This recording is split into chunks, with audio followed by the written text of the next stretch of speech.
Әйел парасаты. Задаш пен балғаным.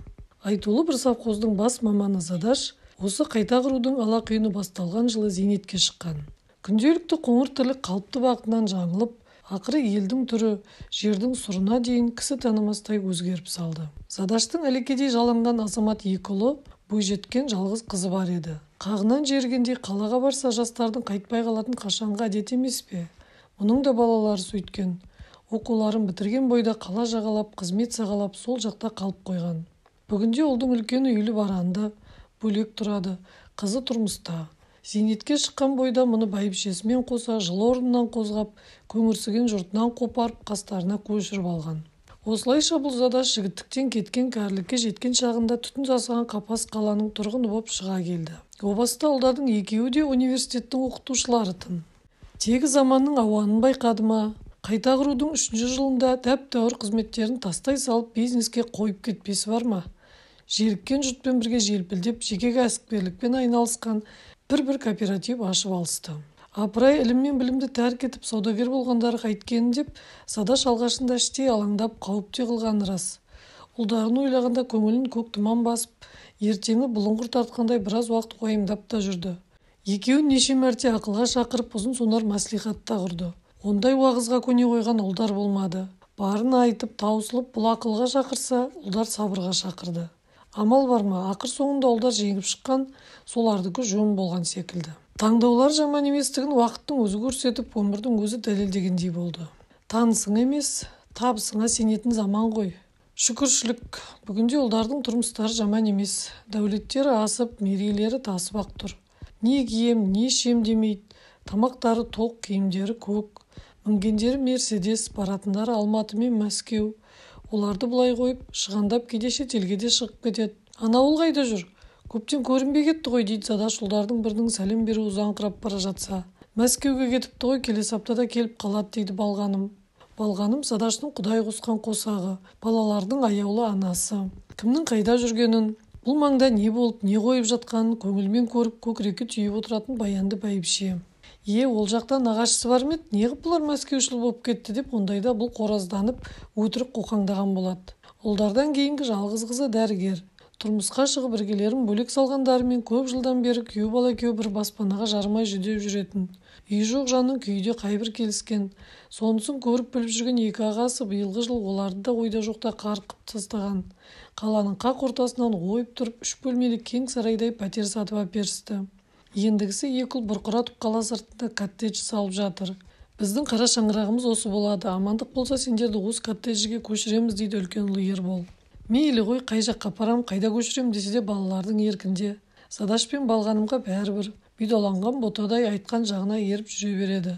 Тас қамал сияқты тас бауыр мынау қалаға да көндікті ғой. Коттедж дегенде көре жатар тәйірі. Осылдардың аман саулығын тілегеннен басқа қазір уайым жоқ бұларда. Шүкіршілік, осылардың арқасында балғаным екеуі ел жұртқа қадірі жетеді. Бойлары сыйлы, былайғы көпке қарағанда іштері жарау, жондары қырау. Одан артық не керек? Еңкейген ендігідей жаста. Қысқасы барды бағамдап, баяндыны бағалап, тәубе деп отырған жайлары бар бұлардың.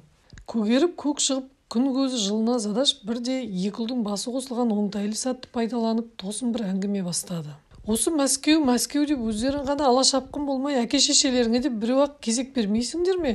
Деп күмілжіді. Айтуын айтса да көңіліне түйткілі алып, ұлдардың алдында бас қылтылдап, жанары жылтылдап, бір түрлі қызарақтап қалды. Мына сөзі қалжыңы ма, шыны ма деген таңданыспен ұлдары үдірейіп әкесіне қарасты. Әке, түсінбедік, Мәскеуге барғың келіп жүрме деп қайыра сұрасты. Барсақ немене, кімнен кембіз? Солай десе де даусы дірілдеп, үні құмығып, Задаш одан бетер қызарып кетті. Ұлдар қайдағы жоқ сылтау айтып, біраз бұғаққа салатын шығар деп күтіп еді. Қызық болғанда бәрі керісінше болып шықты. Әке, мынау тамаша идея ғой, деп Ербол алақанын шапалақтап жіберді. Папа, мамам екеуің бірге барыңдар, деп Нұрбол да екі көз жайнап шыға келді. Айды аспанға шығарып, бір қыдырып қайтыңдар. Мәскеу ғана емес, Ленинградқа да барып, есте қаларлық бір круиз жасаңдар. Сөйтіңдер. Ер азаматтардың бұл әңгімесіне етек жақтан немересіне құрақ көрпе жамап отырған балғаным ғана селқос қалған. Мама, сен бұл идеяға қалай қарайсың, деді Нұрбол. Жер қозғалса да қозғалмайтын балғаным басын көтерместен. Енді қартайғанда желігіп не бар? деді қысқа қайыр. Сүйегіміз саудырап жолда қалсын демесеңдер бізді әурелеп қайтесіңдер. Балғанымның уәжі Задаштың шамына тигендей болып тыржың етіп боз мұрты тікірейіп кетті. Әй балғаным, сен бізді қажымай жатып қартайтпа, өйтіп есептен ерте шығарып тастама, білдің бе? Деп әзілшін аралас. Балғаным жауап қатқан жоқ. Әдеткі мінезіне басып үнсіз қалды. Екі ұл енді екі жақтап шешесін үгіттеуге кірісті. Барып қайтыңдар, бой жазып серуендеп дем алыңдар, ел көріп жер көріп қыдырыңдар деді. Қашанғы бықсып үйде жата бересіңдер, бірақ сыртқа шығып жарғы әлеммен танысыңдар деді. Қалай азғырып үгіттегендері мен табиғатынан діні қатты Балғанымды ұлдары да жібіте алмаған сияқты. Балаларының сөзін бөлмей әбден тыңдап болған соң терең бір күрсініп, барам десе анау әкелерің барып қайтсын деді. Мені қинап қайтесіңдер, немерелерімді бағып үйде болайын. Задаштың де күткені осы жауап еді, көңілі май жегендей кілігіп кетті. Бірақ жан толқынысын ішке бүккен құпия сырын сездірмей, несі бар? Барам десем барам деп, мен көрмеген Мәскеу деймісің? Балаларының арқасында ол жақты тағы бір қыдырып қайтуға мен дайын. Екі ұлы екі жақтан қолпаштап, әкесіне қолдау көрсетіп, бастарын шыбындаған атша шұлғысты. Папа, молодессің, жарадың.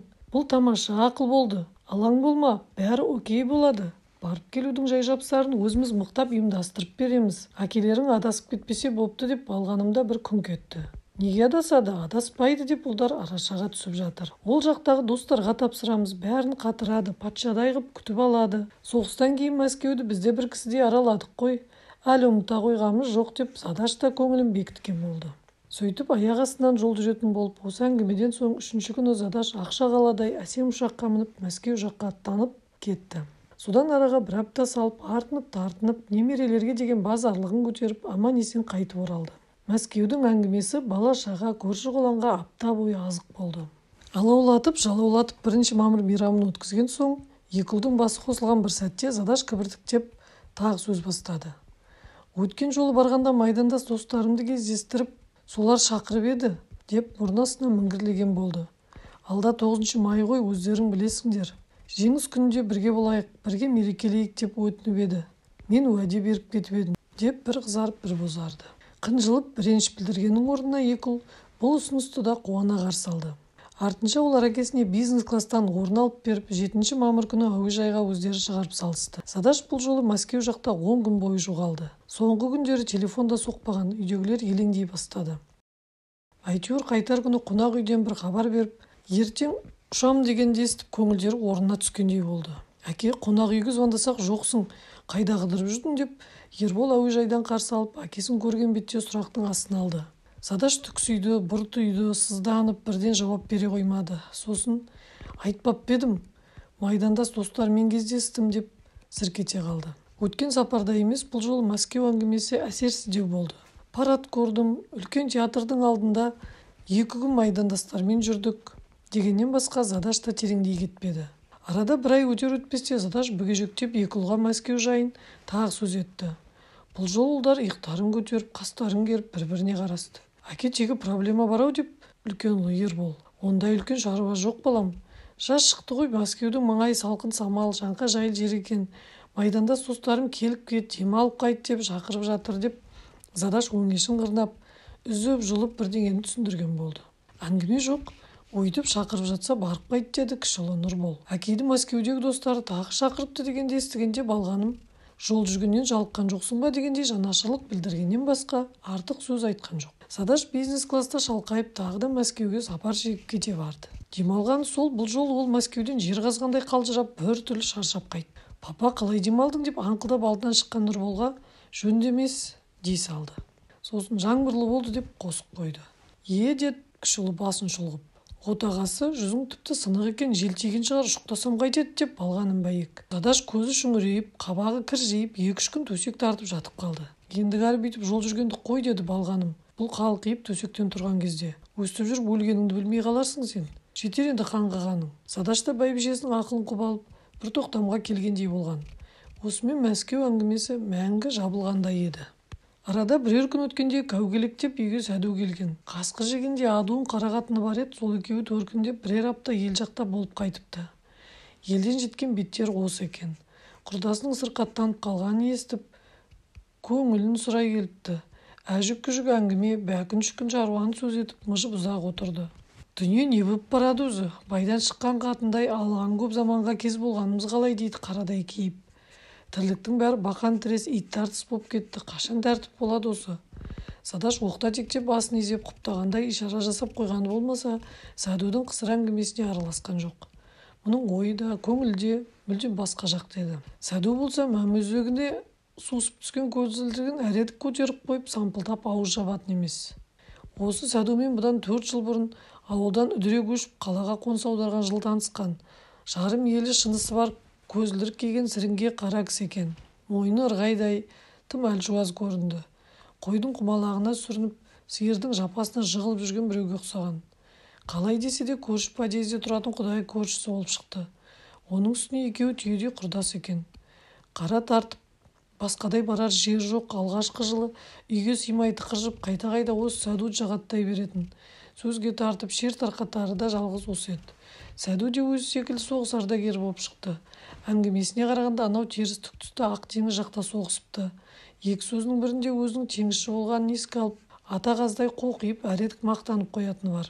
Бәтіреке, сен өзі құйысқаның көтеріліп, соңғы уақытта жолаушылық ақш боп алдың ғой деп, Сәду өзге әңгімені тауысқандай не заматты. Садаш қапелімде не дерін білмей ойынан жаңылып, Сәдуге шаншыла меңірейіп қалды.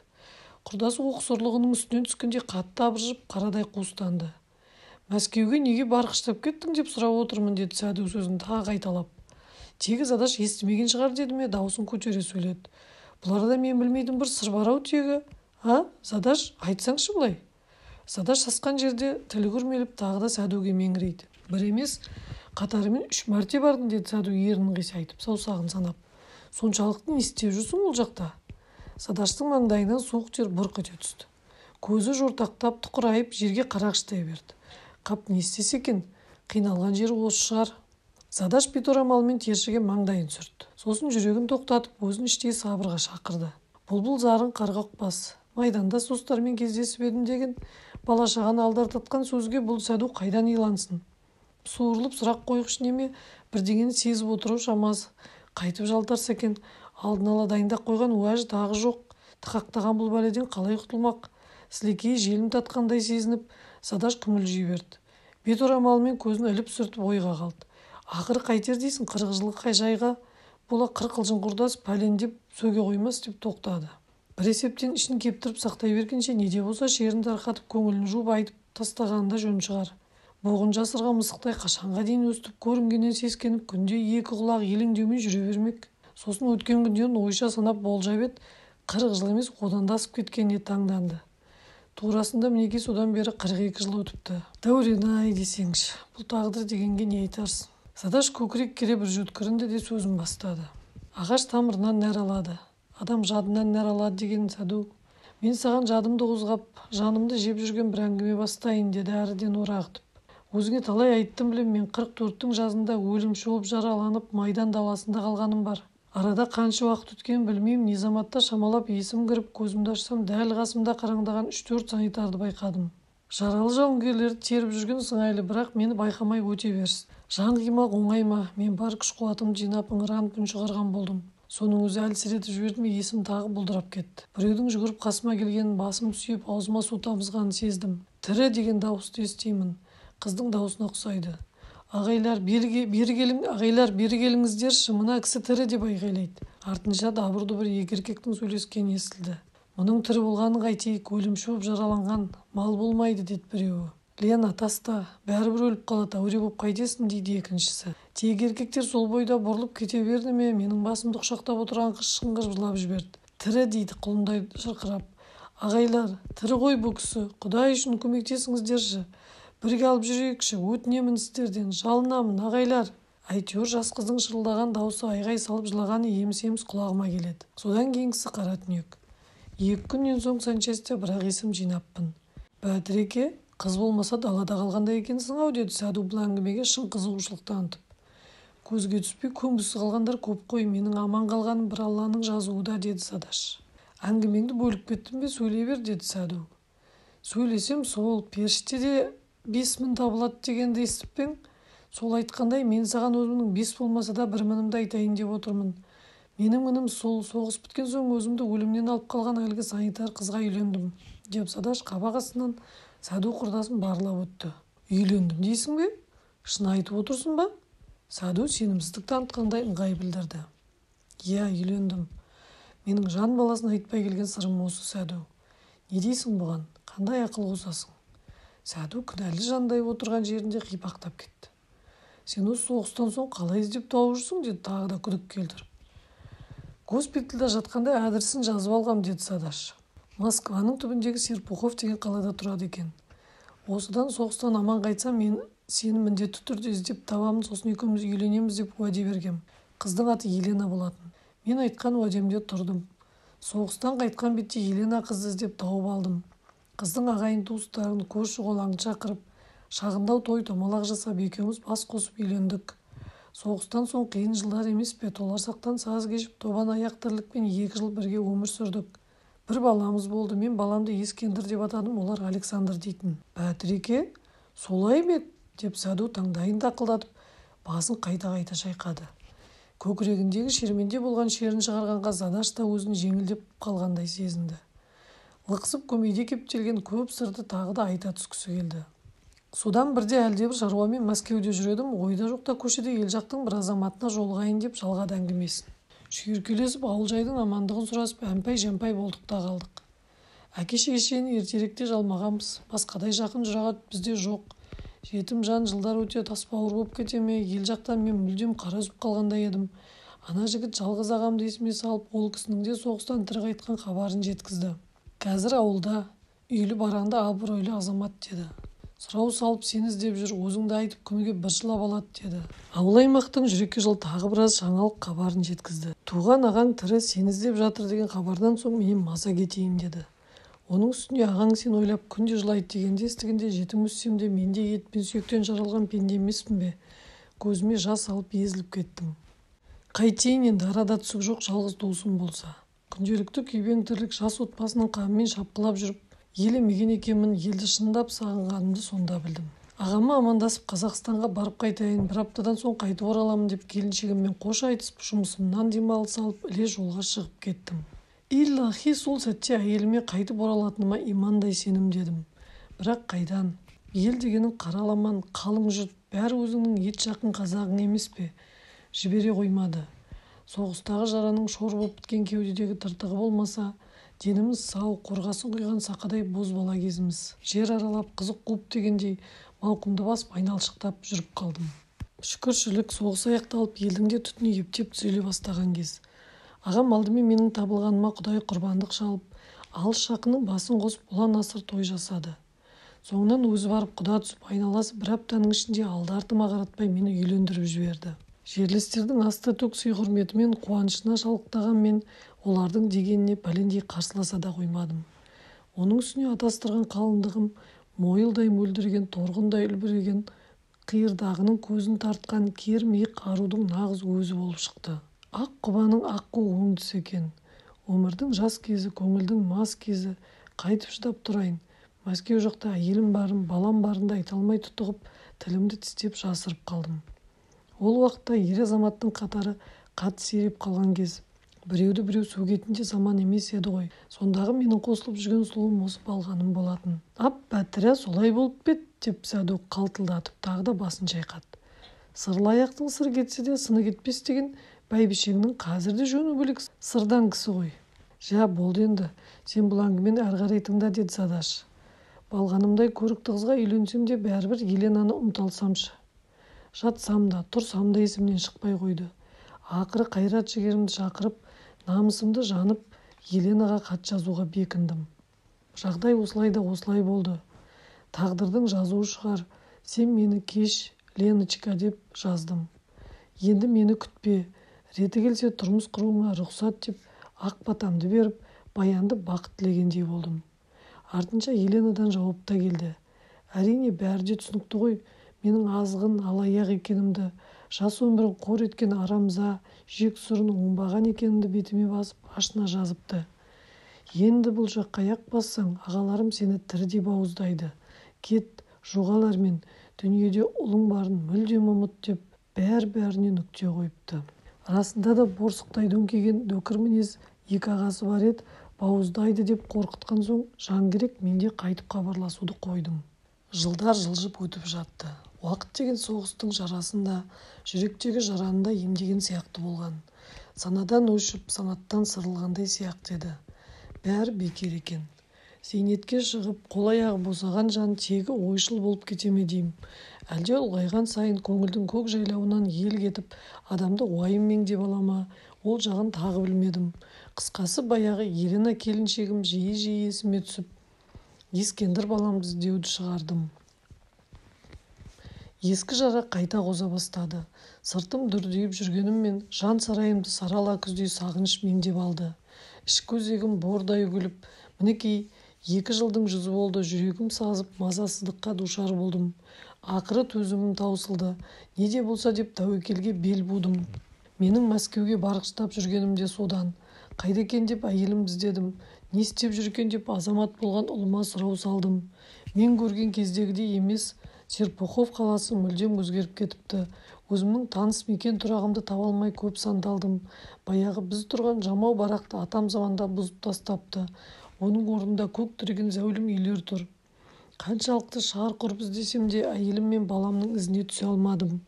Құрысын бәрі, ол жақта да тура біздегі сияқты біреуді біреу біліп болмас аласапыран дүние екен. Ұшығын таба алмай 3 жолда босқа сандалып қайттым. Өзіңе айтпақ әңгіменің бары осы еді Сәду құрдас. Мәскеу деген үлкен шаһар емес пе деп Сәду сөзге араласып таңдайын тақылдатты. Үлкен қаладан адам қайдан табылсын? Шөп ішінен ине іздегендей күйге түскен екенсің ғой, апырмай десеңші. Құдай басқа салмасын, бәрінен бұрын туғаныңнан тіріде айырылған қиын екен деді Задаш. Осымен бар әңгіме тамам болған. Тамыз орталай бірде үйге мұртының жебесі тікірейіп, жыртық көзі жайнан қағып қызара бөртіп Сәду келді. Жалпақ көзілдіргі мұрнының ұшына түскен 4 көзденіп алыпты. Жағасы жайлау, көрім әзіретті айтып сампылдап сөйлей береді. Сәду құрдасының дәл бұлайша қызық мінезін Задаштың алғаш көруі. «Я, құрдас, бұл ненің қуанышы?» деп таңырқады Задаш. «Қалайша ненің қуанышы?» деп Сәду бұл сұраққа Задаштан бетер таңырқады. «Бүгін 18 тамыз, теңізшілер күні емес пе?» Деді Задаш басын шұлғып. «Онда бәрі жөн екен». «Несі жөн? Тегі сен менің теңізші екенімді ұмытып қалғансың-ау?» Сәду ернін бұлтыңдатып жылмаңдап қойды. «Ал 40 жыл бұрын Мәскеуде қалған қатын балаңды ұмытпайсың, Ұмытпайсың. Қасыңда жүрген құрдасыңды ұмытып кетесің. Құттықтауға да қолың тимейді, Бәтіреке, мұның жөн емес сенің». Сәду қатты өкініш білдіргендей басын шайқап-шайқап жіберді. «Мынау не оттап кетті?» деп Задаш өз құлағына сене алмай Сәдуге ұрлана қарады. Сәду құрдас дәнеңе ұғар емес, сіңір мойын ырғай түсіп екіленіп қояды. Мұнысын көргенде Задаш ұяттан жарылып кетердей болды. Сәдуден бәрін күтсе де дәл мұндай қияс мінезді күтпеп еді. «Апырмай десеңші, бұл патшағарыңда қусырылған қутанау кебіс ауыз біреу екен ғой. Қап бәлем, енді не істеді?»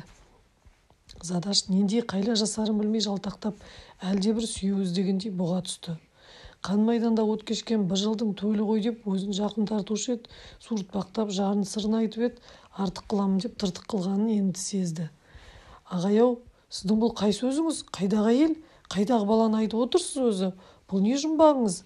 Әзілдің де жөні бар, байқап сөйлемейсіз бе?» деп қызы Нағия сол екі арада шамданыс білдіріп шат шәлекеге шықты. Бәйге атындай аңқылдап әбден қызып алған Сәду Нағияның сөзіне одан бетер жұлқынды. «Ойбу, жаным-ау, сен дымды да білмейді екенсің ғой. Әкең қайда-қайда Мәскеуге несіне барып жүр дейсің?» деді сұқ-саусағын шошайтып. «Не үшін, Бәтіреке, айтшы?» «Майдандас достарымен кездесті». «Пәлі, достарымен кездескіш болса, бұғанға дейін ай қарап жұлдыз санап жүр дейсің бе? Әлде бұл әкелеріңнің бір емес қатарымен 3 рет барып қайтқанын ұмыттыңдар ма?» «Иә, сөйтті». Нағия сөзден сүрініп жалтақтап қалды. «Достарымен қала қыдырды, дем алған шығар». «Пәлі, баламсың деген. Қайдағы демалыс? Қатыны мен ұлын іздеп сабылып жүр. Соғыста танысқан қатыны қалыпты сол жақта. Соларды іздеп таба алмай табанынан тозып жүр бұл әкең. Енді ұқтың ба?» Бұрышта байпақ тоқып отырған балғанымның жанары жалғыз-ақ рет жалт ете қалды. Сол көзқарастың өзі Задашқа оқтай қадалып, танауы қусырылып, демі қысылып кетті. Кеудесіндегі 40 жыл бұрынғы оқ тиген жарасы сыздағанын сезді. «Әй, Сәду, тілім буынсыз, аузым тығынсыз екен деп не көкіп отырсың сен?» деп Задаш құрдасына қабағын кіржитіп даусын зор айтты. Саду задашты енді ғана көргенде есекте едірейіп бақшия тесіліп қалды. Сосынғысы бірдеңе есіне түсіп кетті ме, көзілдірігін бір шешіп бір киді. Бәтіреке, осы мен қызды-қызбамен көп сөйлеп қойдым білем, деп іле созалаңдай орнынан тұрды. Емпен қағып шығар есікке беттеді. Дүниені бүлдіріп қашқандай боп қалбалақтап кете барды. Кетпеңіз, отырыңыз дегенде ешкім болған жоқ. Бәрі оны көзбен ұзатып, тобық жұтқандай томырайып соңында қала берісті. Мас адамға не дерсің? Атаңа нәлет қу Саду сыбырлап айтқан сырын аспан асты жер үстіне жайып салды. Дегбірін қашып дертті етіп кетті. Балалардың алдында орнынан тұрғысыз жер етіп кетті. Енді қайтты, масқара-ай десеңші. Задаш кеткен құрдасына бет-жүзі бырысқанша, ерні тырысқанша кейді. Көзін еденнен көтер алмай жаншылып, самай лықылдап қимылсыз отырып қалды. Шоқ бәлем, ажалды киік адырға деген өзіңе де обал жоқ. Тірнектеп жинап, тырнақтап құраған беделіңнен бір-ақ сәтте айырылды деген осы болады. Балғанымнан қазір үлкен бір шатақ шыға ма деп күтіп еді, бәйбішесі түк болмағандай бейбіт күйде екен. Бұрыштағы өз орнында әдетінше байпағын тоқып үнсіз. Задаш шынымен қиналды. Қиналғаны соншалық көз алдынан бар өмірі кесек-кесек суреттермен тізбектеліп, сырқырап өте шыққандай болды. Бұл өмір дегенінде қызық-ау, түсініп бермес қалтарысқа толы. Тұнған тылсым, тоңған жұмбақ, сол құбылыстарды көбінде адамның өзі де пайымдай бермейтін сияқты. Дер шағында парқын білмейсің, мәнін ұқпайсың емес, турасында ұққың да келмейді. Жіберген аға тістеріңе кейін бармағыңды тістеп өкінген боласың, бетіңнен бозаң шығып ұяласың. Пұшықтың есесін мұрыннан қайтаратын емес. Уақыт құрғыр өтеді де кетеді. Оны жөндеу әлі күнге ешкімнің қолдан келген емес, келмейтін де шығар. Несін жасырады? Жасында бұл Задашта құдай сүйер қылық болмады ғой. Құдай сүйер қылық болса, орыстың бүлдіршіндей жас қызын қанға қысатып бесіктегі баласымен қоса тастап кетер ме еді? Қазір ғана ғой жасамыс тартып қойдан жуас, жылқыдан торы бола қалғаны. Сөйтсе өткен өмір бәрібір ізсіз кетпейді екен, бәрінің сұрауы болады екен. Қазір ғана ғой жасамыс тартып қойдан жуас, жылқыдан торы бола қалғаны. Сөйтсе өткен өмір бәрібір ізсіз кетпейді екен, бәрінің сұрауы болады екен. Сол шындыққа мұның көзі енді ғана жеткендей. Табиғатынан өзі де зерек еді. Соның арқасында бұл өмірде кемдік көрдім деп айта алмайды. Қайда да өз ортасының оғланы, топтың көсемі болып жүрді. Баяғыда Мәскеуден келген бетте уақыт ұтқызбай сырттай техникумға түсіп алғаны барды. Сонысы әбден оңды болған екен. Зоотехник деген мамандығы мұның кейінгі тірлігіне алтын арқау болып, өмірдегі жолын айқара ашып берген. Осы мамандығының арқасында жағдай жаман болған жоқ. Қайда жүрсе де ай оңнан, күні солынан туғандай еді. Шүкіршілік, өміріне өкпе болмас. Қазір ғой зоотехник деген мамандық жоқ. Ол кеңестік жүйенің ойлап тапқан жалған жұмысы. Түкке керексіз, өтірік шаруасыз деп ұрандатып жүргендері.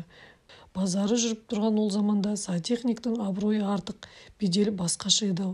Зоотехник келе жатыр дегенде жылаған бала қуанатын, сиыр мөңіреуін қой маңырауын қоятын, қыстақтағы қойшы жазғанның тілі күрмеліп, атына міне қырға қарай шабатын, қой сойып ет асу керек дегендей. Ал қойшының келіншегі киімінің тәуірін киіп, сылаң қағып жасанып, бұран қағып бұлғақтап алдынан шығар еді. Осы әңгіменің бәрі болған, бәрі рас. Ұят та болса кейде еске алғанның шамы жоқ шығар. Бұл Задаш ондайда ыстық ықылас, шадыман шақтарды басынан өткерген. Бүгінде ғой соның бәрі шұғыладай алыстап, көкжиекке біртіндеп сіңіп бара жатқаны. Ойлап отырса, Задаш бір азаматтың басына жететіндей қызметтер атқарыпты. Шіреніп бригадирде болды, шертип бөлімшеде басқарды. Соңынан жоғары білімі болмаса да зоотехник қызметіне тағайындалып, онда ұзақ жыл дүркіретті. Сол жылдары совхоздың асығы алшысынан түсіп, мал аман, жан тыныш. Бұл Задаштың да асау көңілі көбік шашып, мейманасы судай тасыған есінде. Баршылыққа мастанып, бастықтан басқаны танымай кеткен кездері де болды. Әшейінде де желсіз күнде желіккен қарағымның өзі еді. Қолдағы билік, байлық пен барлық жас көңілді тіпті шалқытып жіберген.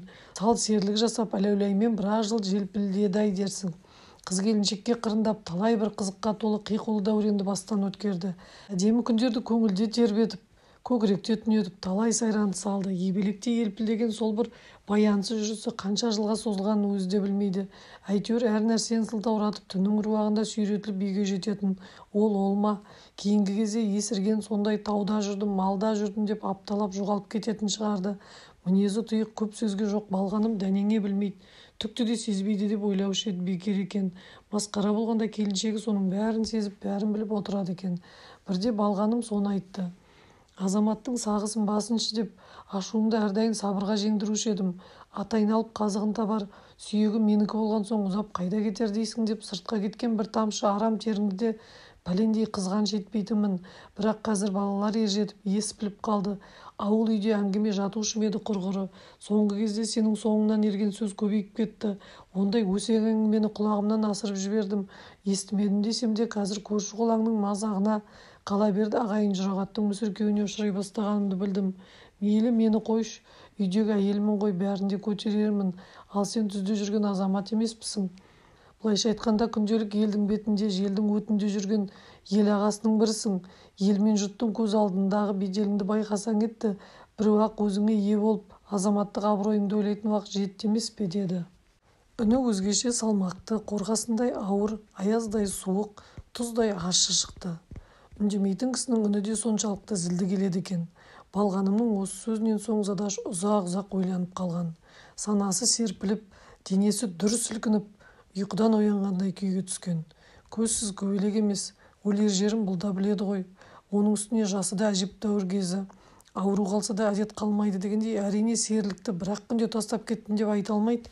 Десе де осы әңгімеден соң ұзақтыққа созбақтамай олпы-солпы жүрісті сүйретіп, бойын тез жинап ала қойғаны рас. Енді мінекей арысы атан өгізге сатып ала алмас тағы бір дауға қалғандай. Берісі сол баяғы ауыр сөз, жауыр әңгіменің тағы бірін естуге мәжбүр.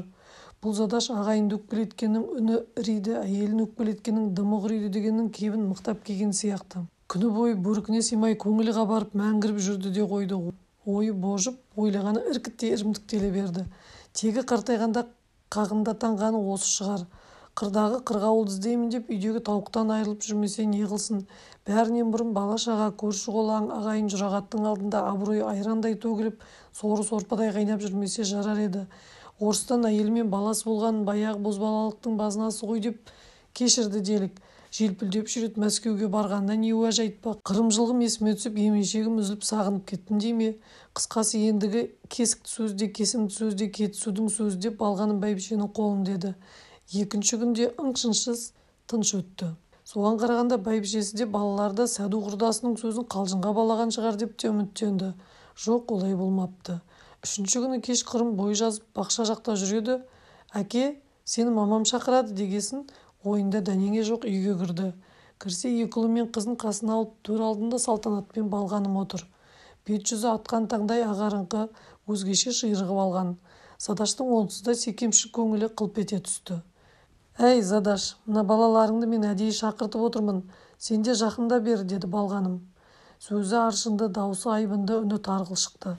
Қазақта кейде аузы қисайып, әйелдің бажылдасқаны, ақылдасқаны деп өтірік сәуеге есейтіні бар. Жан шықсын. Бәрі бекер. Бұның Балғанымы бажылдаспайды да, ақылдаспайды да. Бетің бар, жүзің бар демей айтар сөзін қиссаламай айтып салып қарап отырады. Сирек айтады, бірақ түйреп айтады.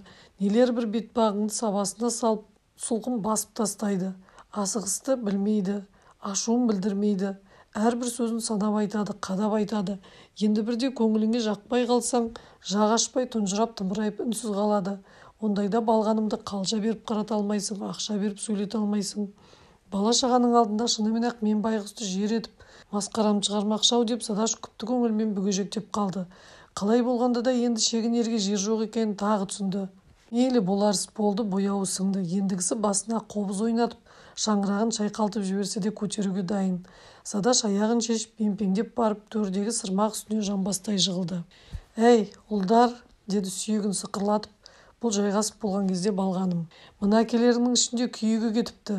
Мәскеу жақта сендердің тағы бір аналарың ғана емес, үлкен бір ағаларың да бар екен. Ол әйелде бір ана, бөтен емес. Ол да біздің шарана, сендердің туыстарың, туысқана емес, туғандарың. Әкелеріңді қайта-қайта ол жаққа сандалта бермей, қолдарың ұзын, қалталарың қалың. Сендер іздеңдер, туыстарыңды тауып әкеліңдер. Тым болмаса бір хабарын алдыртыңдар, ұқтыңдар ма? Әкелеріңді құсадан өлтірмейін десеңдер, ертеңнен бастап іздеуге шығыңдар. Менің сендерге айтпағым осы. Көп әңгіме жоқ. Балғаным сөзін шегелеп айтты, қатты айтты. Көңілге жаққан сөзді керең де естиді. Бәйбішесінің мына сөзін Задаш та өз құлағымен қапысыз естіді, анық естіді. Естіді де бала-шағасынан ұят та болса кемсеңдеп еріксіз жылап жіберді. Әңгіменің шет жағасын әнеугүні Нағия қызы естіген. Дүниеден хабарсыз Ербол мен Нұрбол әкесін қоршап алды. Әйел мен ұлдың аты-жөндерін, тұрған қаласын, мекен-жайын, жұмысын жамырай сұрасып жатыр. Серпухов деген қалада. Қазір өзгеріп кетпесе, ол кездегі фамилиясы Семашкова болатын. Семашкова Елена Николаевна. Ұлдың аты Александр деп Садаш құмыққан бәсең үнмен. Қайда жұмыс істеуші еді? Адресі қалай еді? Әдірісін білмедім, сендерсізде табар едім ғой деп Садаш теріс айналып кетті. Әкесінен мардымды жауап ала алмаған соң ұлдар енді өздерінше күбір-күбір жоспар құрысып әңгімені осымен доғарған.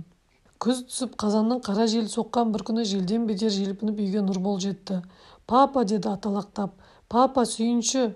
«Я балам, не боп қалды соншалық?» деп Садаш бастап жатқан диваннан созалаңдап тұра берді. «Біз ағамызды таптық. Москвадағы достарға тапсырып, көп ақша жұмсап, іздеу салып, ақыры таптық. Фамилиясы сен айтқандай Семашков емес, Симашков болып шықты. Симашков Александр Задашевич, темір жолда стрелочник болып істейді екен». «Симашков дейсің бе?» «Я, папа, Симашков». «Я, имен жазылады. Сен бір әріпке қателесіп кетіпсің». «Ит біліп пе болса болар. Мамам Александрды шақыртып та қойды. Алдағы сенбіде келетін болды. Мәскеудегі біздің достар оған самолетке билет алып беріпті». «Апырмай, келеді дедің бе?» деп Задаш сөз таба алмай тосылды. «Ескендір келеді дедің бе балам? Шақырып қойдық дедің бе?» «Я, папа, ағамызды шақырып қойдық, сенбі күні келеді». «Айтпақшы, оның шешесін айтам. Шешесі Елена Николаевнаның жағдайы қалай екен?» «Елена шешей осыдан 2 жыл бұрын қайтыс болыпты», деді Нұрбол. Садаш буыны босап, жайлап диванға отыра кетті. Содан балғаның бас болып, балалары қос болып, күн түн демей Ескендірді қарсы алудың қамына кірісті де кетті. Задаштың жалғыз ағасын соғыстан қалған ескі сырқаты анау жылы алып жыққан. Қазір бұл өзі тұл жалғыз. Ағасының балаларын шеттетпей қарайласып тұрған болмаса, басқадай туған да туыс та жоқ мұнда. Есесіне балғаным көп ағайынды. Бұлардың тұқымдары жаратылысынан қаракөк, арғы-аталары үзеңгі бауы 8 қабат ақсүйек болғанға ұқсайды. Балғаным да сондай ордалы отау. Тәрбиелі ұяда өскен текті атаның ұрпағы. Балғанымның көдеден көп ағайыны қазір де дәулетіне сәулет сай мықты азаматтар. Жаманаты шықпаған, ынтымағымен үлгі болған ел жұртқа сыйлы кісілер. Ескендірдің жайымен сол ағайынның бәрі де құлақтанып үлгеріпті. Тойдың болғанынан боладысы қызық дегендей соншалықты дайындалған Ескендір де айтқан сенбісінде зарықтырмай келе қалған. Ұлымды қалай көрер екем деп неше күн алаңдап, неше түн кірпік ілмей қиналып еді. Ербол мен Нұрбол сияқты бұлшықеттер ойнаған, мығым денелі тығыршықтай азамат елестеткен. Сөйтсе Ескендір қабырғасынан күн көрінген жүдеу, иығы қушиған арық болып шықты. Әйтеуір теректей серейген бойы бар. Жасы 40-тан енді ғана асса да, бет-жүзі қайыстай қатып, әжім айғыздап, тарғыл тарта бастапты. Жасынан ерек кекселеу көрінді. Бұлар Ескендірді улап-жулап бір қора болып әуежайға барып шұрқырасып қарсы алысқан. Шампан атып, шашу шашысты. Ескендірге алдымен балғаным барды. Көзіне жас алып, еміреніп маңдайынан иіскеді. Сосын балалар жұрағаттар құшақтасып, қолы алысып, жөн сұрасып жатты. Амандасып бәрі бітті-ау деген кезде балғаным Ескендірді қолынан жетектеп, былайғы шетте жетім ботадай бөлектеніп қалған Задаштың қасына ертіп әкелді. «Сенің әкең осы кісі», деді орысшалап. «Амандас әкеңмен». Ескендір алғашында Задашқа таңырқай қарап аз кем сілейіп тұрып қалды. Қарны шыққан, қабағы қалың тартқан жирен шалды жатырқаған сыңайда еді. «Ну, батька, здравствуй», деді сосын қолын жігерсіздеу ұсынып. Задаш өзін қаншалықты қайрағанымен шыдай алмады. Иегі жыбырлап, мұрты қыбырлап кемсеңдеп кетті. Ескендірдің басынан кетіп бетінен сүйді. Күнсіген жалбыр шашынан иіскеді, құшақтап кеудесіне басты. Мұрнын қорс-қорс тартып, екі көзін алма-кезек сүрткілей берді. Басқада екеуі тіл қатысқан жоқ. Балғаны бүгін өзгеше құлпырып кеткендей екен. Кердең басады, кербез жылжиды. Кербез жылжып келіп, Ескендірді қолынан жетелеп қайыра алып кетті. Садаш соңдардан қарап тұр. Бәрі мәз-мейрам, сыңғырлаған күлкі, гу-гу әңгіме, құдды бір араның ұясы секілді.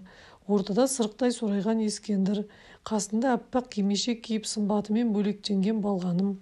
Қалған жұрт бірде олардың ана жағына, бірде мына жағына шығысып, улап-шулап ұзап бара жатты. Мынау жалған дүниеде Задаштың бар жоғын ұмытып кеткен сияқты. Ескендір апта бойы ел аралап, ағайын достардың шақыруынан, мейман болудан көз ашқан жоқ. Ербол мен Нұрбол келесі күні-ақ ең мықты деген дүкендерге апарып, бастан аяқ мұздай киіндіріп тастаған. Сөйтіп күнде думан, күнде тоймен жүргенде Ескендірдің қайтатын мезгілде келіп қалды. Балғанымның өзі бас болып, анау жолғыдай тағы да улап-жулап оны салтанатпен әуежайға шығарып салысты. Келесі жылы әйел бала шағамды ертіп бірге келемін деп қол бұлғап, қош айтысып Ескендір ұшып кете барды. Аңқылдаған аппақ көңілінен айналайын, өзі көтерем бола жүріп, бұл жақтағы ағайынды Мәскеуге қонаққа шақыра кетті. Әуежайдан үйге қайтып келген соң балғаным анау жолғыдай екі ұлды тағы да оңаша шақырып алған. Бастарың бүйтіп күнде қосыла бермейді, сендерге айтар міндетім бар деді. Ербол мен Нұрбол қашанға әдетінше шешелерін екі жақтап күргейлеп қаздиып тұра қалысты.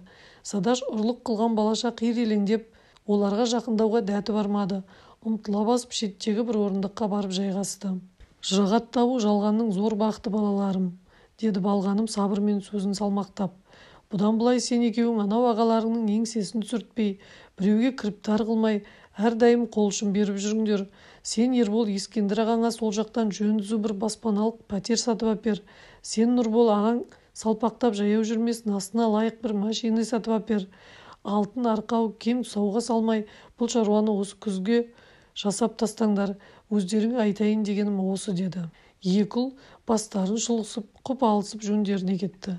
Балғаным болса бұрыштағы өзінің үйреншікті орнына жайғасып, түк болмағандай жайбарақат байпақ тоқуға кірісті. Балалардың арқасында осы үйде бәрі бар, бәрі жетеді, жыртық жамау дүние жоқ. Сөйте тұра балғаным несіне бүйтіп күйбеңдеп күнде байпақ тоқып, көрпе құрап жүретінін осы Садаш түсінбейді. Енді байқады. Балғаным әлі күнге сымға тартқан күмістей көрікті екен. Ақша маңдай, ашық қабақ, ажарын әлі алдыра қоймапты. Бетіне әжім түсіп, еді башын тарта бастағанымен жүзінде жылы мейірім, иман мен нұр шалқып тұр. 60-қа жетіп қалса да өзгелер сияқты жайыла толысқан жоқ. Белі тоқ, мықыны жұмыр, жасына қарай бәрі де жарасымды. Садаш 42 жыл отасқан әйел жаңа танығандай сарғыш жанары жасаурап, бір түрлі елжірей қарап қалды. Әңгіменің соңы.